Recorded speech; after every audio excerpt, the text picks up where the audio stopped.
it's Billy from Perma Pastures Farm, and as you can see, I'm not at the farm. I'm on the job. These are two of the friends I've made out here.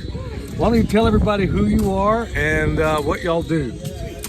I'm Sabrina. I'm an architect student, so I'm looking for sustainable housing options and cheap ones too. My name is Miracle, and I make miracles happen.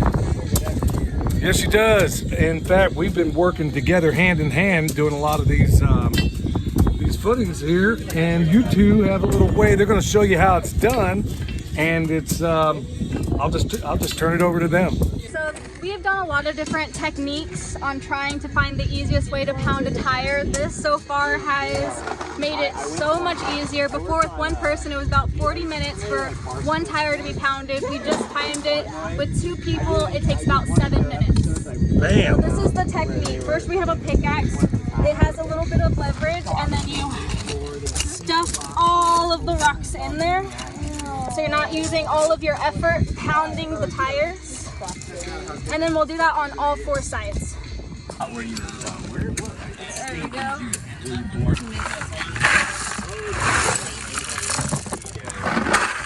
I feel like my whole life was surrounded by DC. Now this is when I no, in Maryland. Yeah.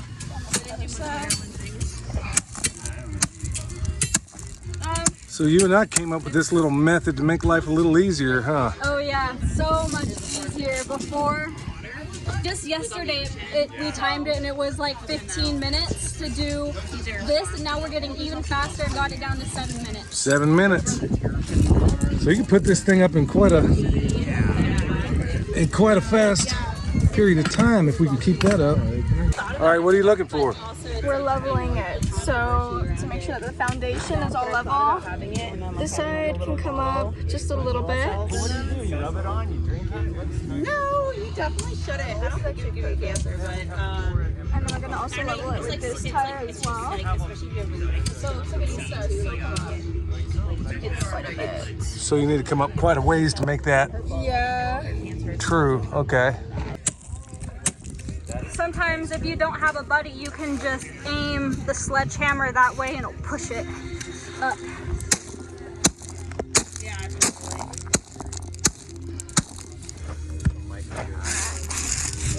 Now, Miracle, this string we have here, what's that for? So that is connected to the walls over here. This line is going to ensure that all of the tires in this row are straight and where they're supposed to be at. Yep. Right on.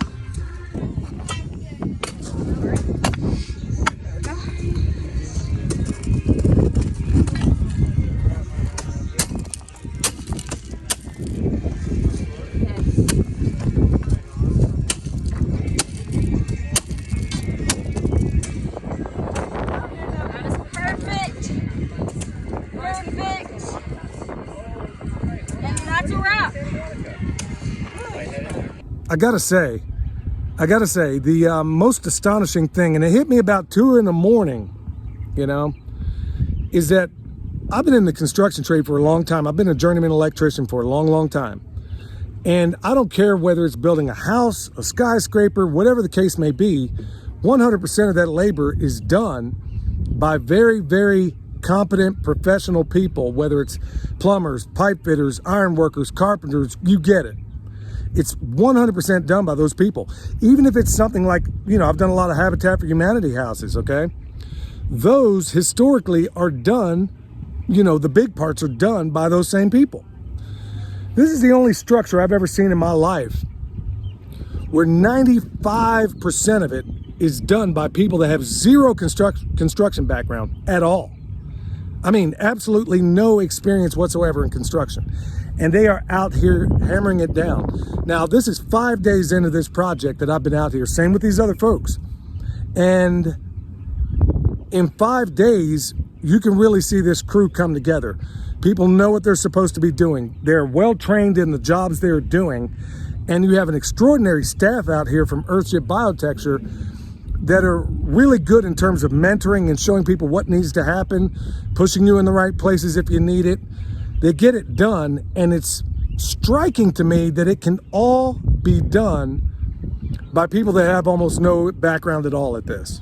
So that's another one of those incredible things that I find unbelievable out there. Well, all right, y'all, with that said, let's go out here and talk to Deb and the other crew from Earthship, and also some of the people I'm working out here with.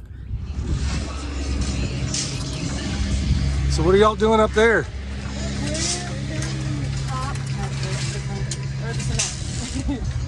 So what's the purpose? Is that the pack out they talk about? Yes, this is a park out, and I think they want to, right now we're focusing it up there because they want to put the stakes in, I think. So some sort of pole, and they don't want to, like, when they put it in, they don't want the sand to come through the cardboard. Cool. So how's your end of things, being on that unsafe side of the ladder? I live life dangerously. Life dangerously. Putting water on these tires. So you put water on them first and then you put the concrete? Yeah. Okay, cool. And from the great country of Argentina. Yeah. How you doing, Soul? Argentina. There you go. Just trying to do my best. And then here's one that's very interested in what's going on at Mount Graham. Y'all, I'm out here with my tool buddy, and look at these copious notes she takes. Yeah, me and her have been working side by side a lot of this project so far, so it's been a real joy to get to know her. She's extraordinary, and I expect big things out of her. All right, so I'm with my man Alexander. Where are you from, homie? From the Bay Area, Oakland, California. All right, so me and him are about to pound some tires right here on these wing walls, right here. They basically go all the way around like that. And this is part of it, man. So why did you come here? Well, I mean, the goal is someday to hopefully have one of these myself, but to do that, you know, you got to learn how to build them, so. That's right. That's what I'm out here for. Yeah, so he's a young guy in his early 20s out here doing this. You give me hope, my man. I appreciate that. All right. So like that one's not done. Can you, like, did you get that on camera? No, I'm working on it. It's like you put a half a bucket of dirt in there. Peter, you're going to show us your method for doing this? Yeah. All the whole bucket. The whole bucket? Yeah. It goes 10 times faster, but you need good work shoes. Yeah, steel toe. And look, this my boot, that's 400 tires there, you know, and steel boots. That's a pretty good pair of boots then.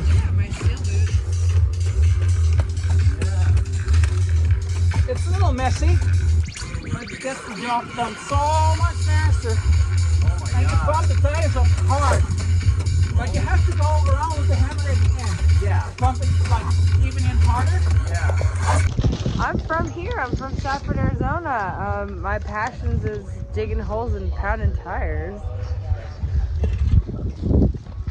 I'm Sabrina. I'm from Austin. I'm into architecture, so I'm just trying to find sustainable options for homes in the future. Awesome.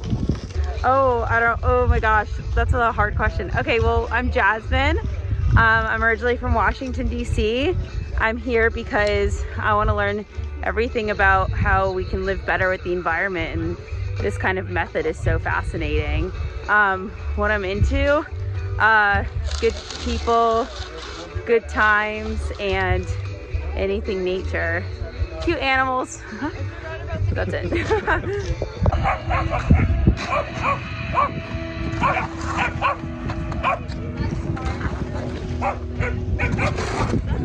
All right, I'm out here with Casey, also one of the people from Earthship. What got you into this, man? There's a whole lot of jobs you could do on this planet, and you're a pretty skilled dude. So what brought you to Earthship?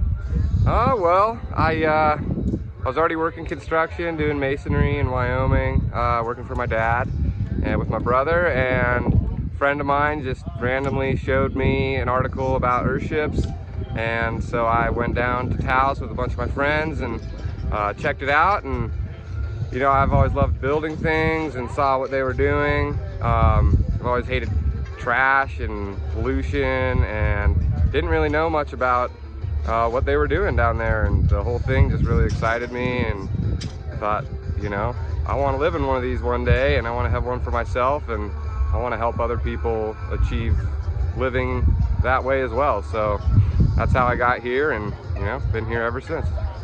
Hey, here's the best part about an Earthship job. You usually have cleanup day on Fridays and stuff on most jobs. Not here. Here's a coffee I just drank, and here's a tire I'm about to pound. So what are the virtues of what makes an Earthship so wonderful?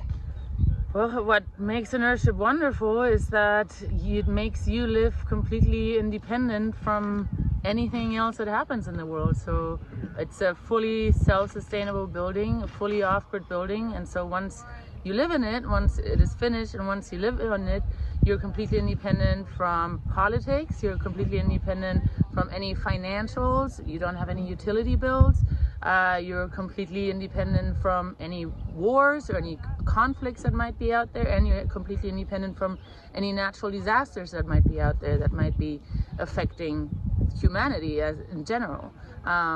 When those really cold fronts were in Texas, when was that, last winter, and people were going into their cars just to warm up because they didn't have any heating and they couldn't get to any food or anything, we were fine. We live in a warm space and that produces food. We have water, we have shelter, we have power, we have electricity, and we have a warm place where we stay. So to me and to many more, this is just a logical solution to a lot of the problems that we face as human beings. This appears to be a passion for you because you've been with Earthship for a while, Earthship Biotexture. What brought you there? What brought you to this work?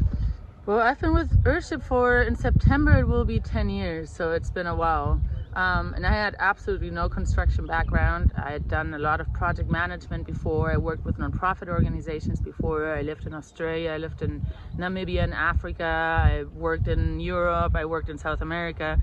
I'd done corporate stuff, I'd worked with nonprofits, I've worked in film and television, so completely different things. And then when I came across Earthships, to me it just immediately made sense. And even though I had absolutely no construction background, it is just, you know, again, it's the logical solution to many problems. And I'm not saying that it is the only solution to the problems that we're facing, but it is one of them. And so it was kind of love at first sight, and I've been here ever since. What makes the Earthship so special in terms of energy requirements? I mean, the biggest cost for most homes is going to be energy and cooling, in heating and air, things of that nature. What makes this structure so special that those things are not even a consideration? Well, an Earthship is kind of like a thermos bottle, right? It has so much thermal mass, and I mean it's the same word as a thermos bottle. It is insulated on all sides, so you're kind of living as if you were living like right in the middle inside a thermos bottle. So a thermos bottle doesn't require that much heating or cooling to keep whatever, you know, drink or soup or whatever it is that you have in there, to keep that warm or to keep that cold, right? If you live in a non-insulated normal kettle, for example, you constantly need to be heating that up on the stove just to keep the water that's in there warm, right? If you put it into a thermos bottle, it will last you for 24 hours. So it's kind of the exact same concept. Depending on climate, depending on where you are, you might still have to cool and heat things up a little bit to be comfortable. But in general, an Earthship, no matter where in the world it is, it always stays at 71, 72 degrees all year round. Gotta love that. Well, thank you so much for your time. Of course, anytime. All right, I'm with my man Galen, and he's originally from Texas, man. So you've been building these things for a while now. What brought you to Earthship? I mean, general discontent with, I was working solar, and, you know, solar's great and sustainable futures and this, that, and the other, but whenever it came down to it, actually working on it, it ended up being more of a industrialized thing, and there was still a lot of waste, and it was always about the bottom line and not necessarily about actually helping the climate, people, or anything. So I did the academy. I went back to Texas, tried to make things work out, and it just didn't. You know, if you've ever been to Taos, you kind of get to know that it's a very special place, and if it calls to you, then you kind of have to answer it. So yeah, moved back there about 6 months later and started building these, hitting things with hammers. Wow. Thanks so much, bro. Absolutely, sir.